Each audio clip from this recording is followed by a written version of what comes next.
And we are here with movie guy Will Meyer. We're approaching the halfway point of the year, so we're talking about your top 5 movies so far this year. Yeah. And it's a pretty good list. Yeah, and so we've had a lot of good movies this year so far. Some of the big blockbusters have been kind of busts, you know, Batman v Superman, X-Men not doing so hot, but a lot of good smaller movies so far. So a lot good so far and a lot to look forward to as well. And we put these in alphabetical order, so you haven't picked your favorite just quite yet. It's too tough right now to rank these, Too early to tell, but the first one we're going to talk about is Everybody Wants Some. Yeah, this is a movie, it's sort of a spiritual sequel to the 1993 film Dazed and Confused. This movie follows a group of college baseball players as they navigate their way through the freedoms and responsibilities of unsupervised adulthood.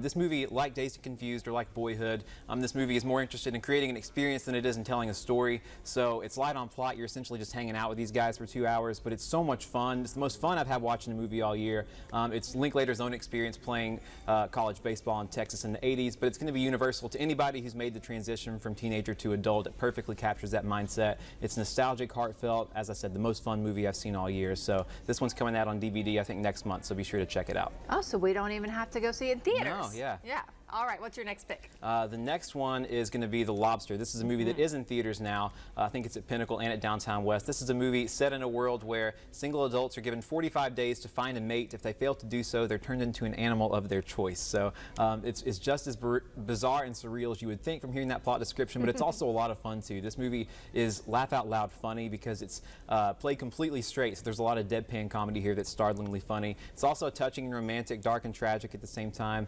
Colin Farrell gives a career best performance in it. This is one that is a truly original film, so check it out while it's in theaters. All right, we have your number 3 pick as well. Love and Friendship. This one's also in theaters, doing incredibly well. This is based upon a Jane Austen novella called Lady Susan. It stars Kate Beckinsale as Lady Susan. She gives also an amazing performance here. And this movie, I really honestly wasn't looking that forward to seeing. I've seen a lot of Jane Austen adaptations and haven't been crazy about some of them. But this movie isn't as romantic as you would think it would be, but it's so funny. You know, we usually don't think of Jane Austen for her comedy, but Whit Stillman finds the comedy in this movie and harvests it to great effect. There's one-liners coming at you a mile a minute, and I'm going to have to see it 2 or 3 more times even to really get all of them because it's so clever, so witty. This movie is pure cinematic joy, so absolutely go see this one while it's still in theaters. Yeah, we've got all kinds of genres. We've got comedies. This is a historical I tried to get a piece. widespread of stuff here. Yeah, this is so cool. What's your 4th pick? 4th pick, yeah, to really change gears here, is The Witch. This is a scary movie.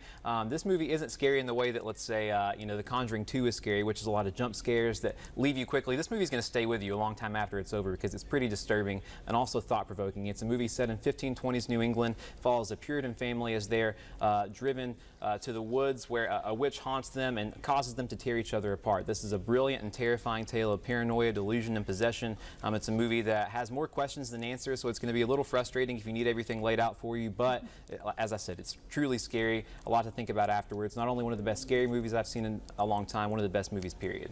Sticks with you. Yeah, absolutely. All right, we got one more. Zootopia. Yeah, this is one that you're most likely to have seen out of any on the list. This is a film that's doing incredibly well at the box office. Just came out on DVD. I think my nieces and nephews have watched it like 10 times already. It's a movie that's great for kids and adults. It has so much great entertainment value. It's got sumptuous animation, hilarious sight gags, a really compelling story, great characters. But not only is it entertaining, I think it has great lessons too. This movie teaches us, you know, to be kind to one another even if we don't always agree.